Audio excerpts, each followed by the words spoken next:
Hi there, Aquarius. Welcome to your weekly reading. First off, I have an image for you. I see like a seaside landscape. So there's like waves on the bottom. There's this cliff, rocks and some cliffs, and there's a lighthouse. I like the imagery of the lighthouse for you guys because the lights are constantly turning. It goes around in a circle, so it has like a 360-degree turn. It's constantly moving around. And when we see the lighthouse, it's basically a warning for ships that there is like a shallow water nearby. There's also rocks and crevices and things like that. So it's a sort of like a beacon for the ships to, stay their course, to let them know as well that they're heading into land. So in a way, I feel like, this imagery is very appropriate for Aquarius because your light shines for all people. And I feel like this is one of the most honorable things, well, among many, but I feel like this is one of the best traits about you guys. You like to share your wisdom. You like to share your knowledge. You want to uplift humanity. And I feel like, even let's say if you're dealing with somebody that you hate, okay?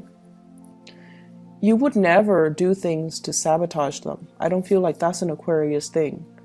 You might tell yourself, I don't like so-and-so, and that means you will try to steer clear of them. You won't engage them in conversation. But for whatever reason, if you pass them down the hallway and if you see tears streaming down their face and even if they're trying to hide it, you would still ask them, hey, are you okay? Is everything okay with you? Is anything wrong? Is there anything I can help you with? You would still do that. You would still do that for the other person because I feel that you understand what it means to be human. You understand what it means when we say, it's our obligation to one another as human beings. Like when I say that sentence, I feel like Aquarius people get it. And, for other signs, if they hate with a passion. And even if they see somebody that they hate with tears streaming down their face, they won't ask. They won't care. They would probably pass by and say that, oh, the other person probably deserved it. But I feel like for most of the Aquarius people, even if you hate somebody, you know that there are redeeming qualities about everybody. And so if someone is distressed, if someone is hurt, if someone is in pain, you put aside your feelings, regardless of how you feel about them. Feelings are personal and they're also very subjective, and you understand that. So the objective thing is this person is in distress. I'm going to help them. And so I feel like in a way, like that beacon of light, your light shines for everybody. It's not discriminate. It's not, reserved for specific people. It is there for the taking, and it is there to assist everybody through their journey or through a very difficult time. And so what I'm seeing here is I feel like there's somebody that is very jealous of your light, okay? I feel for some of you, this could be coworkers. And I feel like you're making great strides at work. You're responsible. You're where you need to be. You might be wearing many, many, many hats for different, for whatever reason. I feel like you're wearing many hats. One day you might be doing this, the next you're doing that, and then the next day you might be called to do something else completely different, possibly in a different place. And I feel many of you are juggling, different responsibilities, different roles, different expectations. For example, you might have, many supervisors that you report to, and each one expects different things from you. So you're juggling and you're wearing many hats, and you're doing it successfully. Like that beacon of light, people look up to you. People see you as, wow, this person is really successful. This person is very good at multitasking, and this person doesn't hog, their knowledge, or they don't even hog the limelight. And so they're very, coworkers really admire you. And I feel like amongst that group, there is somebody who is very envious because they want to be like you. And I feel like in the past, there might have been, you know, sabotage, there might have been subversion, there might have been lots of conflict between you and this person. It's almost like, you know, they would make like offhanded remarks about the way you dress, the way you look, but they know that they could never touch the things that you do because people know that you do your work and you do it well. So I feel like there's some envy coming through from another person because their light seems to me to be very dim, okay? And I also feel like, you know, they might have come to you for your help as well, which makes this person a little bit devious. You know, if they benefited from your help and your assistance in the past, then why would they? I feel like that might have been the breakthrough to allow the conflict to end, because they're also seeing that you don't hold grudges, you don't discriminate, and you don't, you know, withhold information because you want them to fail. So I feel like that might have eased that relationship between you and that jealous person. I see a lot of coworkers here. And I'm seeing a relationship partner that you're dealing with who is also very, very threatened by your success, okay? In a mild way, this person feels like they look up to you and they're like, I wish I could, you know, my mind works like that. I wish, like, you know, I could see full circle around me. I wish I had the situational awareness. And I wish, like, I could be so well-rounded, because I think like, you know, the full circle, 360, it's somebody that sees all sides of a situation. And it's somebody who's very well-rounded. They know many, many things about many, many different topics. And so when they talk, they're able to incorporate a lot of different things from different areas, from different disciplines, from different from different fields to make themselves truly an expert. So I definitely feel like you're very well-rounded, and they're saying they wish they could be a little bit more well-rounded. So in a mild way, one of the person you're dealing with could be like looking up to you and feeling a little bit inadequate, okay? And then in the more extreme way, somebody that you're dealing with who you might have a crush on, who you might be in a relationship with, they want to hold you down. They want to hold you down. Your light is so bright, they feel that they might lose you.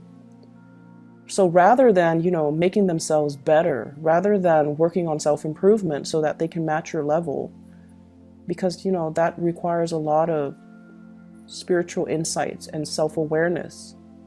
This person is not very self-aware.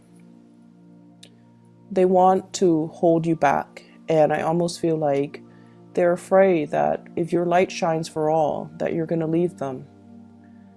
And so they might say things to kind of undermine your intelligence. You might say, you might come up with like the most, you know, profound insight. And then rather than saying, wow, that was really insightful, they might say, but everybody knows that. They might say things to kind of undermine your confidence, undermine your intelligence.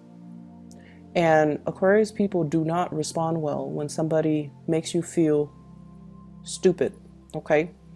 And I feel like that's what's happening here. I feel like it's a relationship partner that has really held you down, undermine your confidence, kind of chip away at your self-esteem. And I feel like getting their approval, getting their love and affection at one point meant a lot to you. But I also feel like you're starting to see the situation for what it is as well.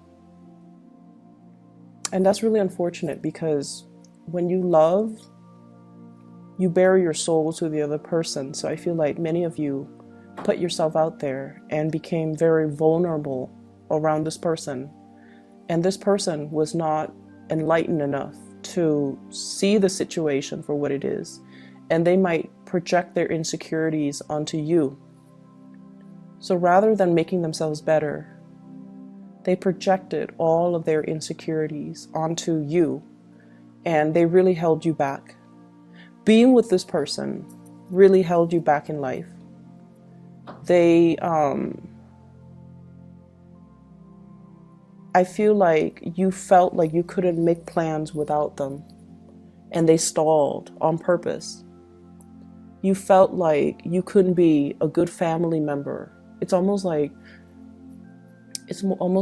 this person was so essential and so vital. Like they're like the center of your world, and your plans were made around this person. And you might have neglected your friends, you might have neglected your family members. And I feel like you started to see the ramifications of that. I can't isolate myself because of this relationship, or this relationship really kept me isolated from the people that I love. This relationship consumed so much of my time. I had to do so much to maintain it. I had to do so much to fix the other person, or I had to do so much to fix the flare-ups in the relationship that I wasted a lot of time. And so it was definitely an emotional roller coaster. But in a way, I feel like many of you thrive on the emotional roller coaster because it opens a part of you that is not very readily open, okay? And get off that emotional roller coaster because it's not healthy. It's not the way for us to live. Relationships are actually supposed to be stable, okay? But I feel like many of you have been really addicted to it, because the highs are high. It's like taking, some type of a drug. The highs can make you feel very euphoric when you have this person's acceptance, or when you have this person's love and affection.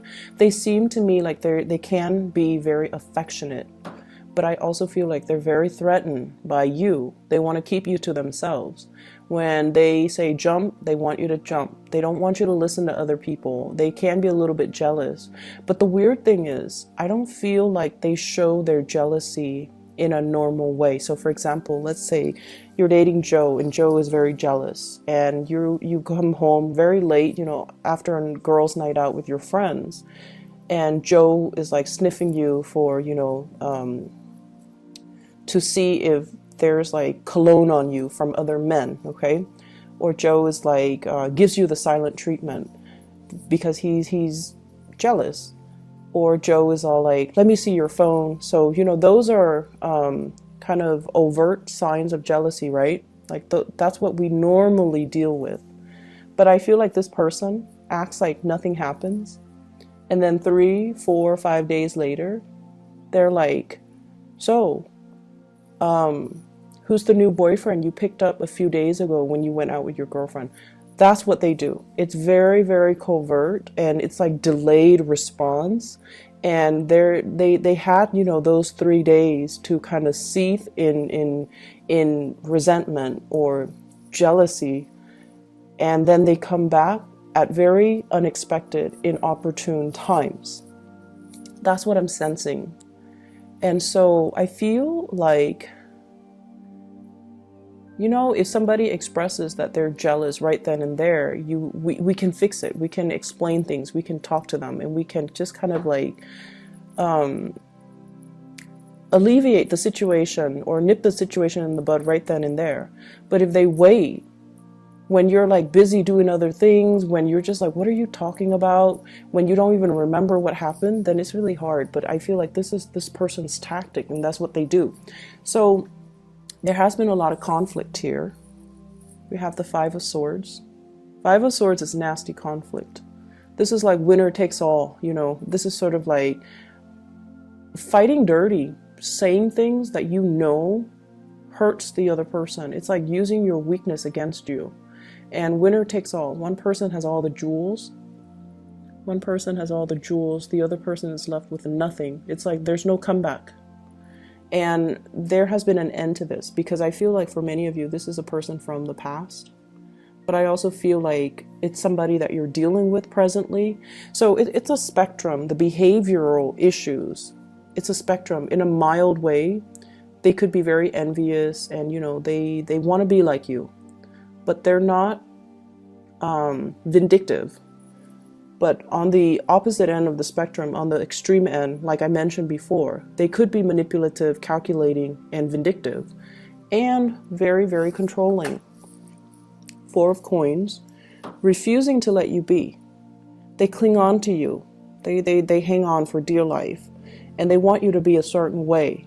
And when you're not a certain way, they might, withdraw their love and their affection. So I feel like there's a really strong, like, maternal, paternal vibe. And I feel like you're dealing with somebody that might be a little bit older, and there might be generational expectations of what, relationships should be. That's also something you might want to think about as well. If you're dating somebody who's different from you ethnically, there might be cultural expectations of what, and for my heterosexual viewers, there might be cultural, generational expectations of what gender roles are supposed to be like. Women do this, men do that. Okay, and then for those who are not in a heterosexual relationship, there might also be that cultural expectation and the generational rift regarding what is appropriate. So someone feels threatened by your light, and I just keep sensing this element about you. It's not going to get to you, Aquarius. This is you. This is the epitome of the Aquarius person. You shine your light. You have your own truths. You have your own personality. You don't deviate from what you like and what and pretend like you like something else. You're not going to change yourself for another person. You're content and happy with the person that you are. And you're not going to change for another person. And that's what's really threatening to this person about it. As much as you love somebody, you're going to be authentically you. You're not going to, for example, if you hate ballet, you're not going to pretend like you love it and go to a, ballet recital or whatever they call them, performance. That's just not you. And I feel like the other person is trying to change you, or they have, like, in their head, they have this vision of you and they're trying to mold you to that vision. And I don't even feel like you're resisting. I feel like you care about this person's approval, and you try and try and try. But there's always something that you do that is unique to you that irks the other person. So it's like you try and you accomplish it, but then, but that's not you. So it's not going to stick if it's not you. So that's what I'm seeing here. Some of you might be dealing with this in terms of like a coach, somebody who's trying to coach you, somebody who's trying to teach you, somebody who's trying to mold you in a specific image. And they're doing so in a way that is very difficult. And it doesn't have to be that way. It doesn't have to be rigid, and it doesn't have to be, all rules and regulations and discipline. It could be fun. It could be a little bit more, they should cater a little bit more to you. Or they should at least be a little bit versatile and not do things so much by the book, or not only have one way of doing things. They should be open to more possibilities, okay? So you're dealing with someone who's very closed off. If there is a relationship partner, they're very attracted to you. I feel fire energy. Sagittarius, Aries, or Leo. I'm also seeing a Capricorn person. There's a stoppage in communication with the Capricorn person for whatever reason. So I'm seeing Sagittarius, Aries, or Leo. And I'm also seeing an air sign, an Aquarius, a Gemini, or a Libra. We have here the King of Swords. If you're dealing with a fire sign or an air sign, they're really attracted to you. This is somebody that holds a torch for another person. They're carrying the torch. However, it's in the reverse position. When it's in the reverse, and if it's the Knight of Swords, the Knight of Wands, this is the Knight of Wands. If it's in the reverse, I usually think of it as somebody who's really attracted to you, and they just want to, sleep with you, and they might not be around. And I also feel like they're really, really, really attracted to you.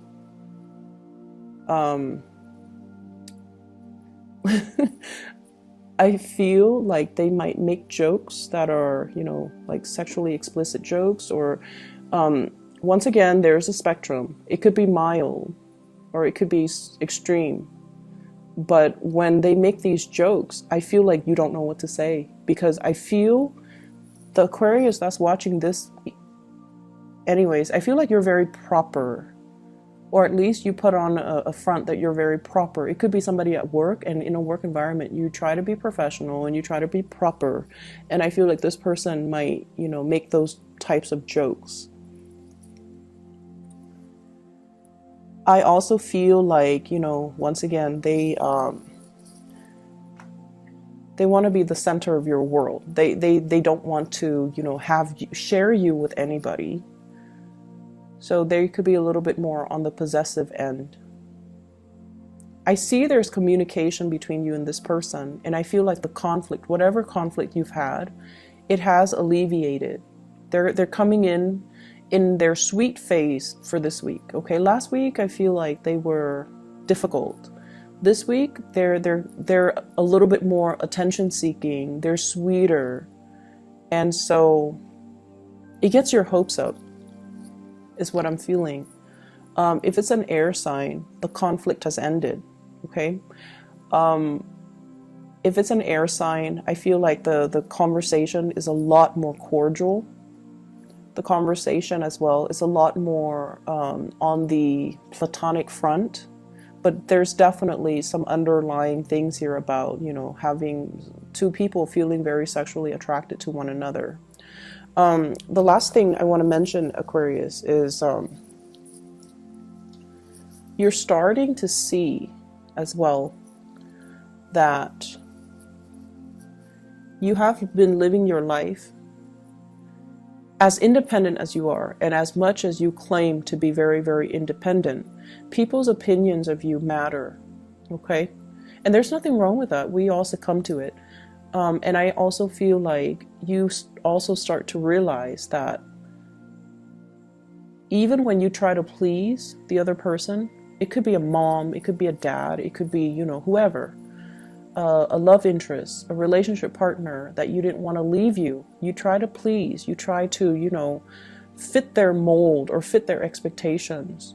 And you start to realize that you were very, very unhappy when you did that. There's a sense of comfort when we change ourselves for the other person, right? When we try to be what the other person wants of us, there's a sense of like, there's a sense of calmness associated with it, because it shows us that, wow, I really love this person. I'm willing to change my ways in order to cater to them. There's some really deep satisfaction from it. But then over time, I feel like they come to expect more and more and more and more.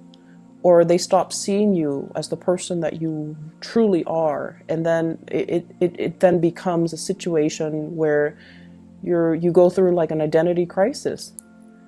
And so you can't really live, you know, for other people's expectations. We can do things that we know the other person would like, but we really can't change ourselves, okay? Because your light shines strong, and I don't feel like anybody can really detract you from that. I'm also seeing as well, you know, one last thing before we go. So the fact that the lighthouse, it spins, right? Like the light in the lighthouse, it spins. There could be blind spots that you're overlooking regarding a person. So I want you to be a little bit careful about that. There could also be blind spots in your knowledge, okay? So knowledge gaps. If you are aware of these things, it's really important to fill in those holes. Fill in those holes when it comes to knowledge gap. Try to, you know, look both ways so that you're not, to avoid the effects of blind spots, okay? There might be other things that you're not seeing in particular about a person, but I honestly feel like, you know, things are going to be coming to light, okay? Once again, if you're dealing with somebody, I feel like it's on a spectrum, okay? It's not as severe as the opposite ends, although some of you might be dealing with that. And then others of you, there's like that mild, you know, control issues when it comes to another person, but there is a spectrum that I'm seeing here, and I feel that the spectrum that I'm looking at here is somebody who could be mild to moderately controlling. So just be careful about that, and you know, don't try to overlook these things because of how you feel about the other person. All right. I hope the reading resonates. I hope it is helpful for you, and I wish you all the best. Okay. I'll see you guys in about a week or so. Take care.